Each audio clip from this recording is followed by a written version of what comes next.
Yeah, so I know the ICC is huge. I'm familiar with the ICC in India, and of course, anyone that pays, even if you're not a cricket expert, you know that India is a world power in cricket, right?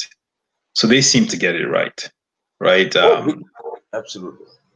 So See, so they I have, mean, yeah, yeah, see, go ahead. Mohammed, yes, they have, big, huge resources with them, and they own, if they find a green area, they will try to take that, because they can upfront pay the rent, they can maintain it, they can develop it, because they have the resources and they are the richest body in cricket in the world, and they are, 1 to 10 in India in terms of, if you put any sport in terms of resources, in terms of their net worth, they are 1 to 10. The rest comes from 11th only. So that's their strength. So they have a huge, uh, uh, assets across India, and they have eaten up, half of the football pitches in India, because if you go to a college, if you go to an university, if you go to a, village, where they had, declared this as a playing ground, open ground, but then they can go, develop that and convert that into a cricket pitch. And once you have a cricket pitch, you really cannot go and play football, and it's very rare, you can really have two sports there. Yeah, is so clearly there's an investment into cricket, and of course I know the salaries in the ICC, so I know there's clearly an investment into that. Now, is there anything remotely close to the same level of investment into football in the sense that is there a private framework for revenue for generation and maintenance of revenue coming into football in the development in India? See, you will be surprised, like, if I tell you the budget of the FA in India. Yeah, like, we are a booming country in terms of economy. We are fastest growing economy. We have, the best of the. We have, many rich people, big companies. They have, many in the Fortune 500 companies. Yeah, the budget of the FA is only, you know 15 million. Budget from who? Does this come from the federal government or No, how did they? they from the because the from the partner, from the federal government, and including FIFA, other grants what they get. 15 million, I would say, it's again, if you see the current value, it may be, 13 million. Yeah, 12 to 13 million. US dollars, right? Yeah, US dollar. And which is, yeah, and out of that, 70% from the partner. And the partner, though, he's the richest company in India, Reliance. They are the main partner for. They have the master rights for India, and that's a great scenario for India, because the richest company, the richest person in India is supporting football.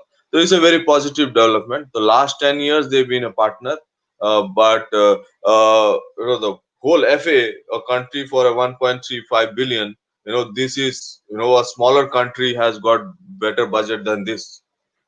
Yeah, so this Yeah, budget is it's a peanut yeah, for a yeah. country, to service football in a country. Yeah, but this is the, if you take the league or the overall investment, it will be, last 5 years, we would have seen maybe, a 200 million investment overall, in football, in Indian football. Which is big, because the more investment is happening outside the FA, more private people are coming into the game.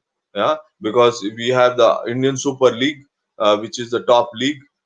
Their annual budget ranges from, 7 to 10 million. Yeah, and it's a cost for them, and they really recover only, from 30% to 70% right now. Yeah. Yeah. And it will take time because it is in a developing stage. The league is very fresh. It's in only completed sixth season. Yeah.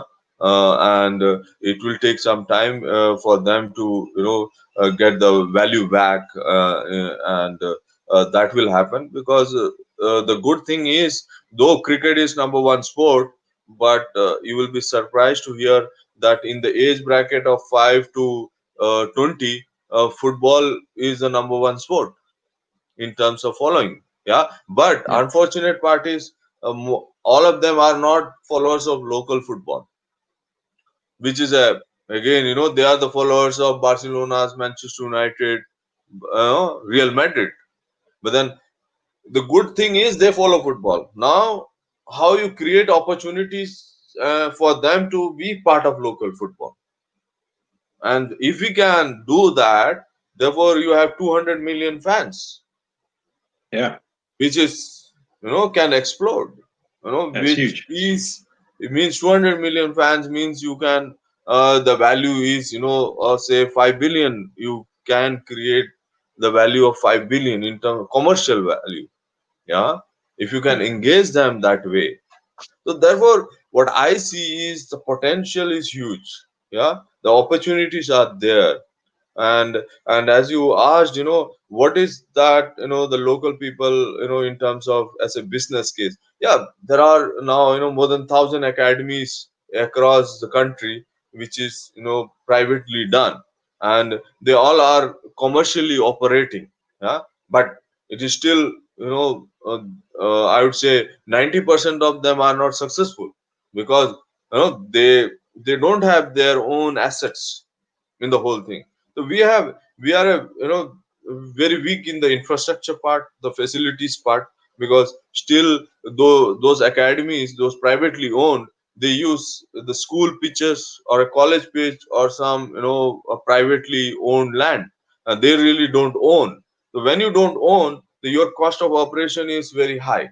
Yeah, and then you are just breaking even most of the time, unless you have huge number. It's just, one or two such academies, they really have return, which is, they say at the end they have, making something profit, and they are in green. But majority of them, they are there because, they want to sustain, and because they love the game, they invest. And then there is a other aspect which is very negative, and you will be knowing, it is happening lot, in lot parts of the world. Like, they take the kids to, for some tours, these joyrides. I call it a joyride. They take it to Barcelona, Real Madrid, for a 1 week, 10 days, and that's where they earn the big cash. And the rich parents, they think, oh, they will come back as Messi or Ronaldo. Yeah, they invest, which is absolutely, there we kill football, because we create that kind of expectation, and those people succeed, most of the time, to convince the market, okay, this is the best, this is a good way to, expose your kid, and spend that kind of money. And the other good way, the, positive, and I would say there are people who are making good businesses. There are two 300, approximately there are 300 players from India who are in, Europe, in training, paid training on a long term basis. So there are agents who are doing it. Yeah, so they charge, say $2,000 to $4,000 per month.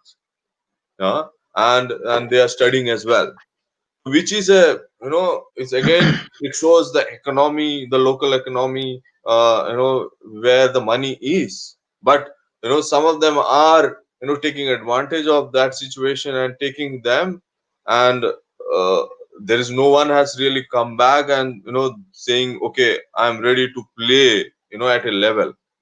Yeah, but one thing is that shows, they are really motivated, they are passionate about football, and the parents also want to support the kid, you know to get developed. So what it shows is that the local opportunities doesn't exist of that level. where you have, where there is a balance of academics as well as training, and there are facilities you can show them. So therefore the confidence is not there locally, but they have the confidence to spend money at a European level because they see value. Yeah. And the it is in the age of 14 to 18, there are a lot many going, and the demand is huge because I get a lot of calls, from parents, from, how, where to send. I got this request, then I try to tell them the fact. Yeah. I tell them the fact what I'm sharing with you. It's not worth going. You have to find locally something. Yeah. And try to see there is balance between academics and football. Yeah. And people will always say that, okay, I can get you a training there, here, but whether the investment is going to have a certain return. Yeah, if they are going for academics, I say, okay, good. Then you can side by side, you can play, train. Yeah, which is fine, because I always suggest, okay, think of good academic institutions where they can grow, and if they have something in football, the local clubs, local academies will definitely guide them and help them, and they will know where they stand, because every kid think they are right. Every parents also think they are good. Yeah. But when they are getting exposed, when they know where they stand, then they will take those decisions, okay, whether to continue to push uh, the case or not.